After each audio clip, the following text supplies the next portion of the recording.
Good morning, everyone, and welcome to Spirit Matters, your daily Bhakti Center podcast, where we talk about spiritual subject matters, specifically the ancient text of Bhagavad Gita. And we learn how to bring these spiritual truths into our daily lives. I'm here with our live studio audience from all over the states and the world, and with my lovely co-host and dear friend, Achyuta Gopi. How are you doing this morning, Achyuta? I am feeling enthused despite any and all obstacles. I really like that. I'm also feeling I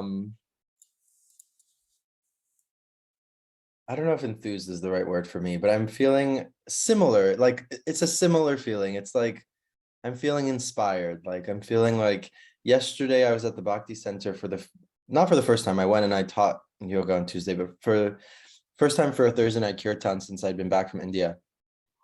And I was really meditating on like the power of being in the presence of like a sadhu, of being in the presence of someone who is like just so saintly and so learned, because since I've gotten back from India, just like physical stuff, which of course me, emotional stuff and whatever, just like going through the waves of like up and downs. And it was like the moment I saw Radhanath Swami, I was just like, it was just like my heart was just like it just, Right. my heart took a big drink gulp of just like the most wonderful, soothing, calming nectar ever. And then I went to him and I gave him, I bowed down. He gave me like a big hug while I was down there. And I told him I missed him so much while I was in Vrindavan. And he was like, I missed you. He was like, I was here thinking of you, wanting you to come back, and I was missing you. And I was like, and it felt so good. So I'm similarly feeling inspired and enthused. Like, okay, let's use that Why word. not? Enthused. Why not? So then, okay, can I detour a little bit from Do it. Bhagavad Gita then? Yes. Because just this morning I was giving a Bhagavatam class for like the Bhakti Center community and beyond. And the subject of this lecture for me that I titled it was Murlidhar is calling you. So when you were saying that you like there's something about being in the presence of a sadhu and such a spiritually charged personality, um I've been feeling that with Radha Muralidhar recently. And there is a section from a book called Mathura Meets Vrindavan, and this book is by Srila Gaur Govinda Maharaj, who, just to give us 6 degrees of separation, Gaur Govinda Maharaj is the guru of my parents. He's a disciple of Srila Prabhupada. And so he's my parents' guru, and he's also my sister's guru, the first one. He left the planet in about 1996. And so then she took her second initiation from Sachinandan Swami. So it's like family guru. And when I was about 10, the only thing I wanted to be was like a disciple of Gaur Govinda Maharaj. That would have just made my whole heart happy. So he wrote a book called Mathura Meets Vrindavan. And in this book, he writes that Srimad Bhagavatam has appeared here upon the advent of Kali Yuga, and the Bhagavat carries a completely new message for the jivas of Kali Yuga. All of the Shastras instruct us to do Bhagavat Bhajan, or worship of God. But the Bhagavatam says something more than that. The Bhagavatam says, hey, jiva, spirit soul, you have no ability to do bhajan or proper worship. You might not have any qualification to call Krishna. The Bhagavatam then says, open your ears. Listen to me. How will you call Krishna? You should listen to how he is calling you. Krishna's heart is splitting for you. You are not crying for him. He is crying for you. He is calling you. The deity of the Bhagavat is Murlidhar Krishna. Murlidhar Krishna is holding his flute and calling you.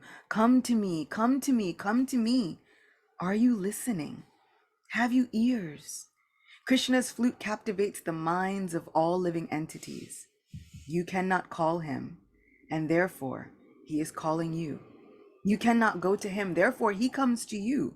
He comes down to this material world to you, holding a flute. He is calling you. This is the most wonderful message of Srimad Bhagavatam. So when you were saying that you were telling Maharaj, I missed you so much, and he was saying, I was missing you. I was here thinking of you. This is us and Krishna, specifically Murlidhar Krishna. This is our Krishna. He's constantly calling us, saying, okay, I hear it. You miss me, but my heart is splitting for you. We were talking yesterday about how this material world is not a nice place, but Krishna's constantly just thinking about us. When will my friend make it back home? When will my friend remember me? They can't remember me? Let me go call them.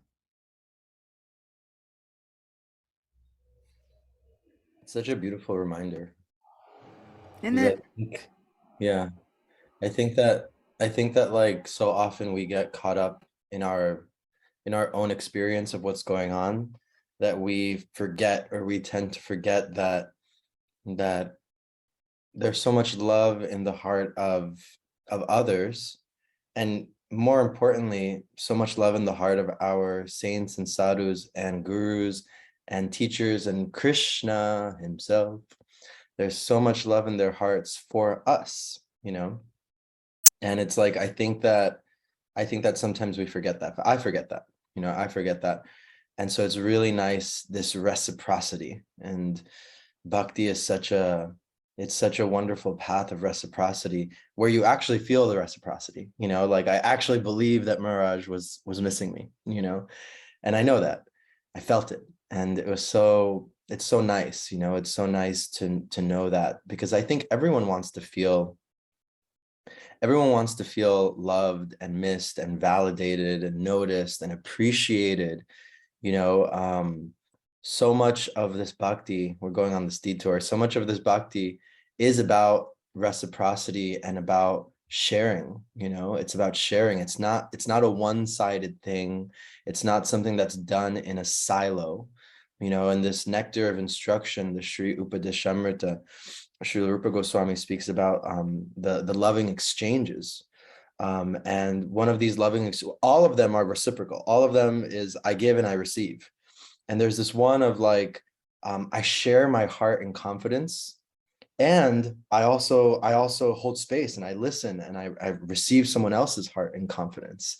And so it's not like, when you ever had those experiences when someone's just like talking at you for 45 minutes and you're just like, like, how did I get in here, and it's like, no, bhakti is meant to be where I'm sharing, and also I'm holding space for you to share, where I'm giving and I'm also receiving.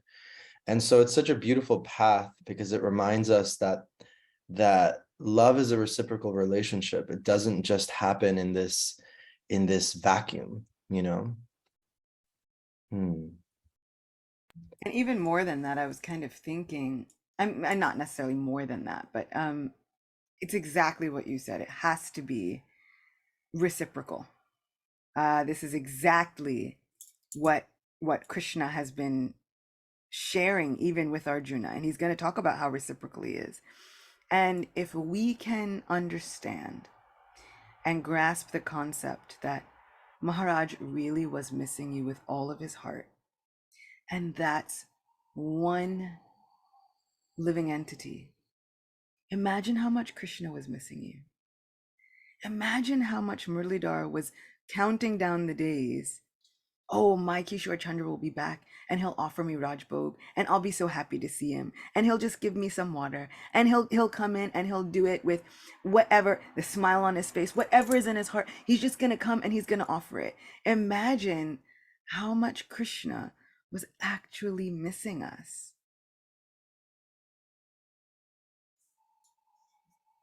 I'm laughing because I had a really funny experience yesterday. I was doing the Raj Boga offering for noon, and I was really, really wanting to, usually Raj Boga offerings noon Thursday at the Bhakti Center, very quiet. Maybe there's just like a few devotees in the temple room. And I love that. Like, I love having like my nice little intimate moment with the deities and doing that. And so I had that expectation that that's what was going to happen. And I was feeling really good about it, because I've been feeling kind of low and, this, and I was just like, oh, I can't wait. Like, I've been feeling really like not wanting to associate with people, like really antisocial. I can't wait to just be alone with the deities. It's just going to be me and them. It's going to be great. And so I go to the Bhakti Center and I start getting like all these calls from different devotees, like urgent, this is urgent. I'm just like, nah, this isn't urgent. They're like, can you give like a what's it called? A TV interview. I was like, no, I can't. I'm going on the altar.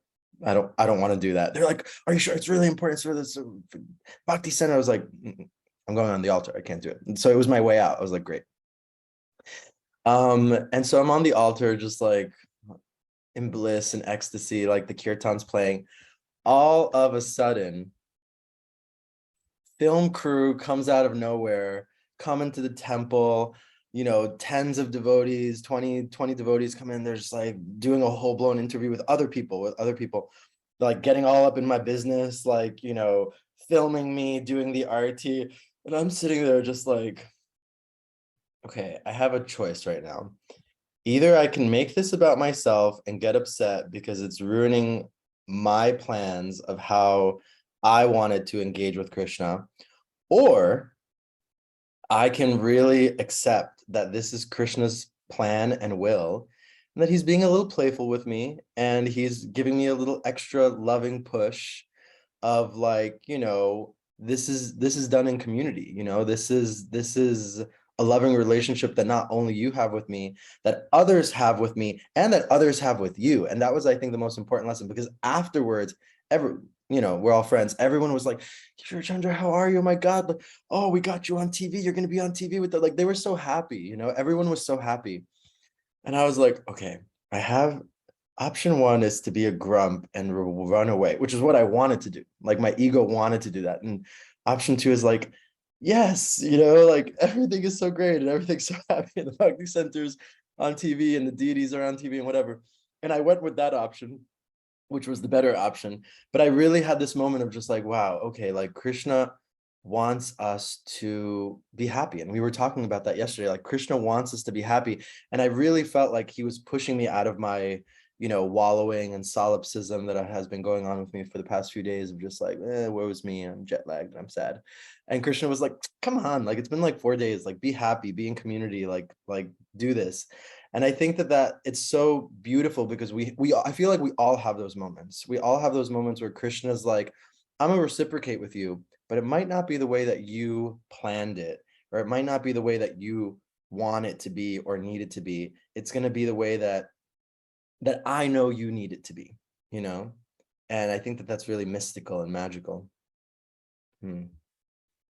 It's like he's God or something. It's like, my goodness, it's like he's like supreme. I don't know how he does it. And it's when we finally surrender to letting Krishna love us.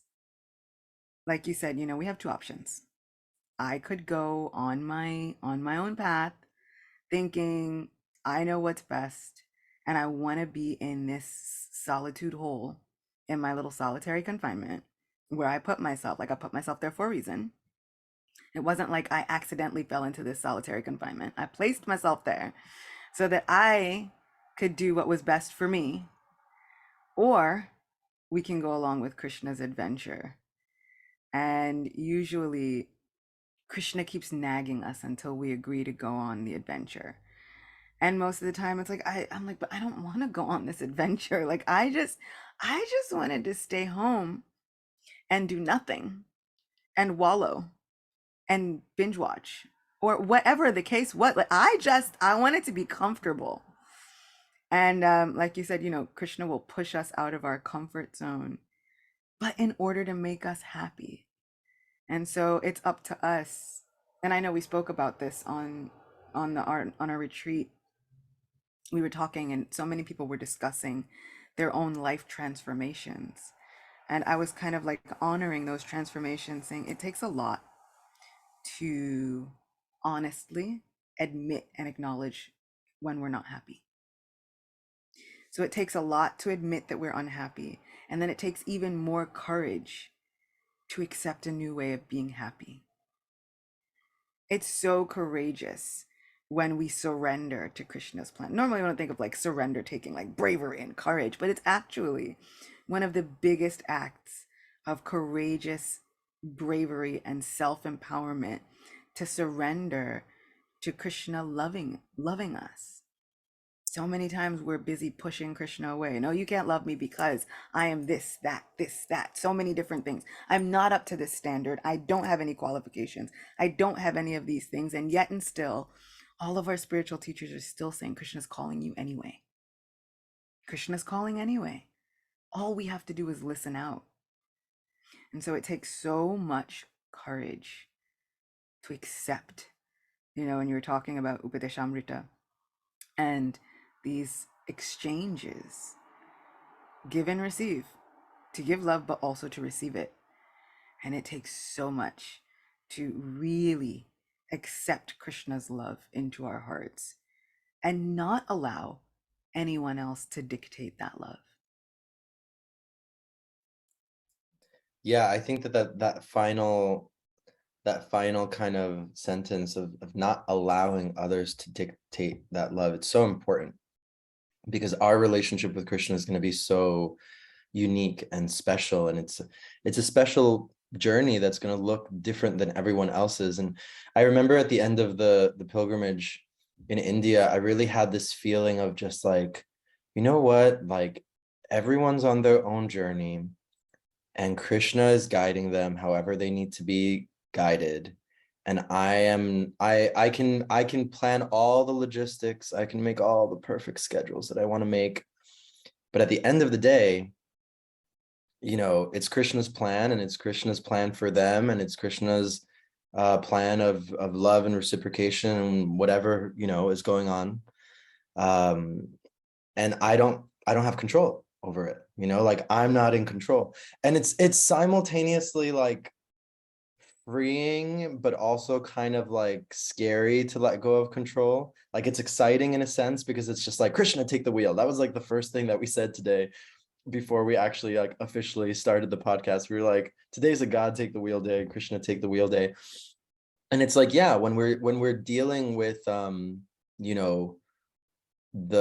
business of sharing, of loving, and trying to really bring these spiritual teachings to life, something that I've had to like really work through is that like everyone is going to go through their own journey. And like we, as I don't know, like if you're out there and you're trying to like share bhakti with anyone, or share spirituality, or share even yoga with anyone, and people are like, that's weird, I don't want to do that, and I was like, what are you talking about, chanting Hare Krishna or doing downward dog? Like I'm not into that stuff. It's like you can't force this stuff on people, because everyone is going through their journey.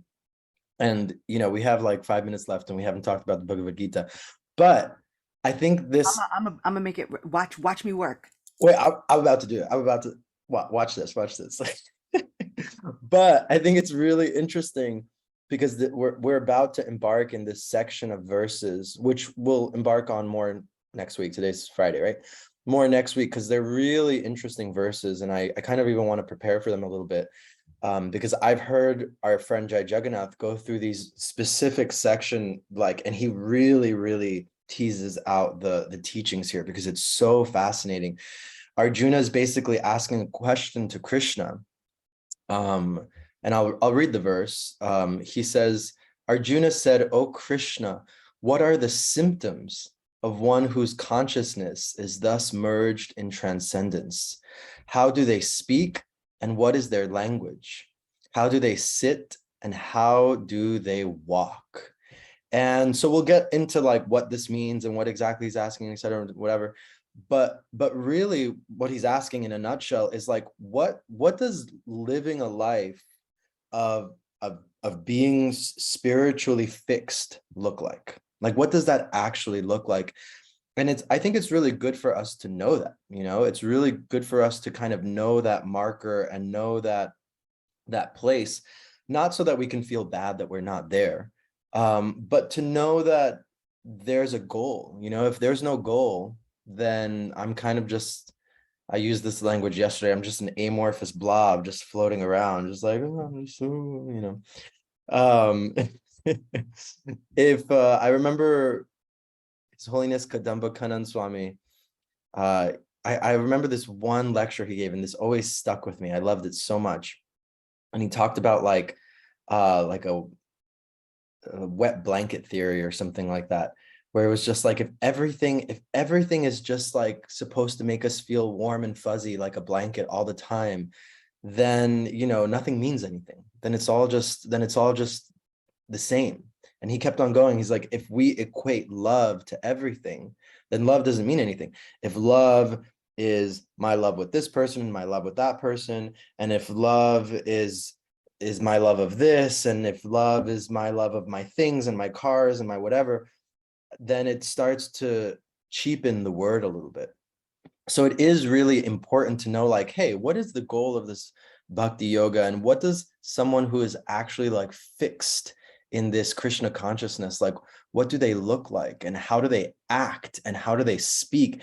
And what's really, really interesting, why I think it's important to know this, because more often than not, and I felt this in my little experience on the altar, more often than not, Krishna's pushing you, or gently pushing you, to a space of reciprocation with him, where it's going to be in this way. It's going to be in this way of like, hey, like, your erstwhile kind of like wallowing, negative, whatever stuff you got going on, like, that's not the way. You need to be over here with me, where it's going to be more in the mode of like goodness. It's going to be more in the mode of love. It's going to be more in this way, where I'm going to push you to really, really connect with others, and really, really, we talked about this yesterday, soften your heart. You can't love with a hard heart.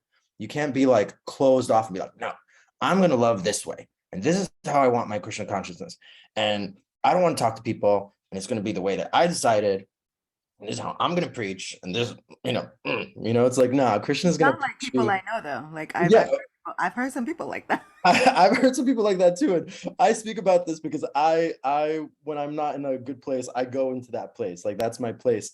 And so Arjuna really wants to know, it's like, wait a minute, like, how does the person who is actually fixed in this loving relationship with you, how do they act? How do they move in the world? How do they sit in meditation? How are they speaking and communicating with others? So it's really, really fascinating, these verses we're about to embark on.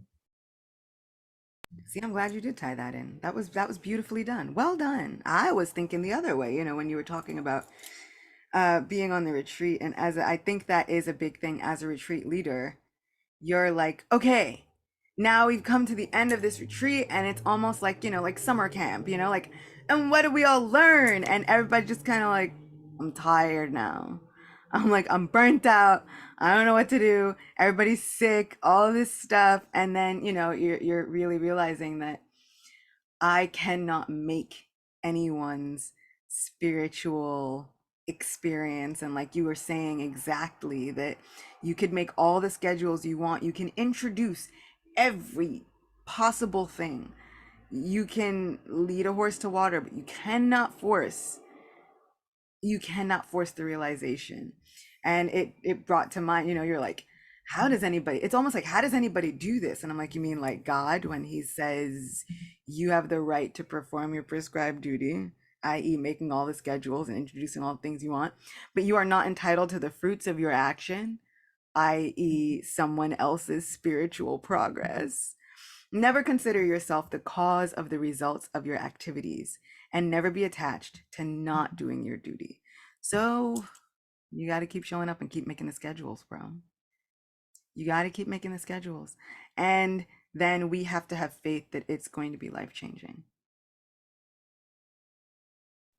I'm gonna keep showing up, keep making those schedules. I really They love were what good schedules. they were good schedules. Thank you. I appreciated your schedules. They were such good schedules. Thank you. I really like Baldevi's comment here. She says, it can be really hard to remember to trust him, Krishna, when we're being dragged somewhere we did not expect to be going. And it has to do with trusting Krishna fully, trusting him, trusting that he knows better what we need than we do. And that's like, thank you for always bringing it back, Baldevi, because that was Arjuna's moment of surrender right at the beginning of the second chapter, where he says, like, I don't know what's good for me anymore. Like, my heart is confused. I'm all over the place, is a paraphrase. I'm all over the place. I don't know what's going on. And I no longer know what the ultimate good for me is. And therefore, I'm surrendering to you as a disciple, and shifted the relationship, right? Because before, Krishna, Arjuna were friends. I mean, they're still friends. They're friends, they're cousins, they had this relationship of almost brothers. And the relationship shifted of like, I'm your disciple, teach me, because I no longer know what's good for me. And so I love this reminder from Baldevi that, like, yeah, sometimes we might think we know what's good for us, and we might be like, I'm going into my isolated hole, and this is what's good for me, everyone, this is what's good for me. And it's like, Krishna's gonna be like, nah, I'm gonna make that film crew come watch. I'm gonna do the things, because this is actually what you need. And I think that, maybe one last thing I'll say is, you have two choices. And I think this is kind of like the magic and the mystery of being on a spiritual path.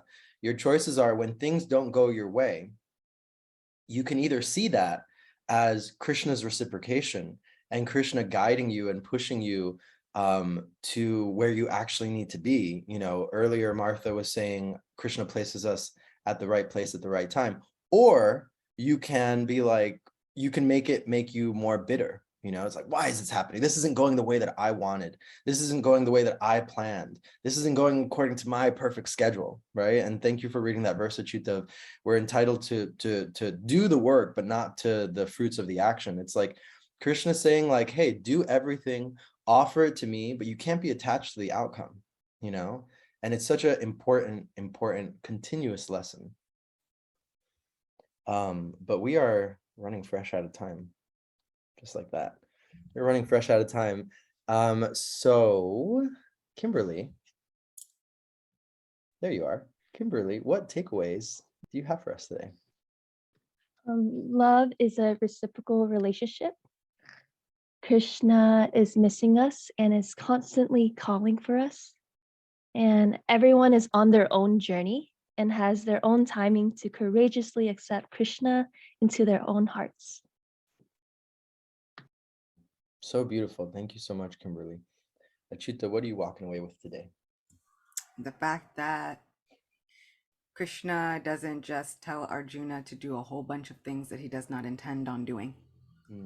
And that even Krishna continues to show up for us, to us, each day, and is still detaching himself to the results of what that means.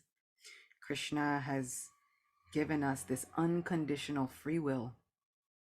And even though us deciding to forget him every single day breaks his heart over and over, he continues to show up each day. And he leaves the rest of the results, even as the Supreme Person. He detaches himself from the results. He will not force us to love him. And Srila Prabhupada always makes the point that, because that wouldn't be love. You cannot force someone to love you. And that's just abuse and toxicity. And so Krishna is not abusive or toxic. And so he shows up every day begging us, well, remember, maybe today you'll remember, maybe today you'll remember. But he leaves the results up to our very own hearts. I love that so much, that, yeah, Krishna really leaves the results up to us. And something I'm walking away with is that at the same time, Krishna kind of also lays it out for us, like really, really scientifically, step-by-step process, descriptions to the max of like, hey, this is what your best self could look like. And by your best self, I mean when you're remembering me. Like when you're remembering me and loving me, this is what it looks like. And Arjuna wants to know that. Like, hey, what are the symptoms? Like, what does this person look like? And I always love that bhakti is so sometimes seemingly complex. If you like I was saying yesterday, that final section of Jaiva Dharma, very complex, and at the same time very simple. Like Arjuna's like, hey, how does this person look like? What do they do? How do they act? And Krishna's like, I'm gonna tell you. Krishna's not like, well, you're gonna have to do 8 100,000 years of tapasya to figure this out, and I'm going to keep this secret from you for all time immemorial. No, Krishna's just like, okay, I'm gonna tell you, you know? And so it's like, I love that bhakti is so practical and so simple. Like Krishna really lays it out for us. And we're only on the second chapter, folks, because Arjuna's going to have lots of questions, and he's going to have lots of like contestations of like, well, what about this? Well, I don't know about this. Well, you said I could do this, but it seems hard. So like, what about this? And Krishna gives more answers and more answers and more answers. So I'm just walking away with like, whenever there's a seeming roadblock, or whenever there's a seeming place in my life where I'm feeling like, no, I know all the answers, Krishna, I don't need you. Krishna's like, yo, homie, like, I got you, I got you. And I've given you these answers from time immemorial. And all you have to do is turn to me and remember that I love you and that I am missing you, That is a direct quote. Krishna Uvacha, yo homie, I got you. TCHU, got you. Got you. But we need that on a shirt. Shri Bhagavan Uvacha, yo homie. I got you. I got you. Like from the 19th chapter of Bhagavad Gita, as maybe it could have been. As maybe it could have been. Oh my God. Good. Okay, folks, we're going off our rockers here. If we continue, we'll just keep speaking 19th chapter of Bhagavad Gita. Thank you all so much for being here. I'm really looking forward to next week where we'll dive into these verses. Thank you to our live studio audience. Thank you to everyone out there in the world listening. If you have a friend or a family member or anyone that you think would benefit from this podcast, please share it with them. And we hope to see you on Monday. We're going to take a break over the weekend, and we'll be here Monday at 9 a.m. Thank you all so much, and have a beautiful weekend. Bye, folks.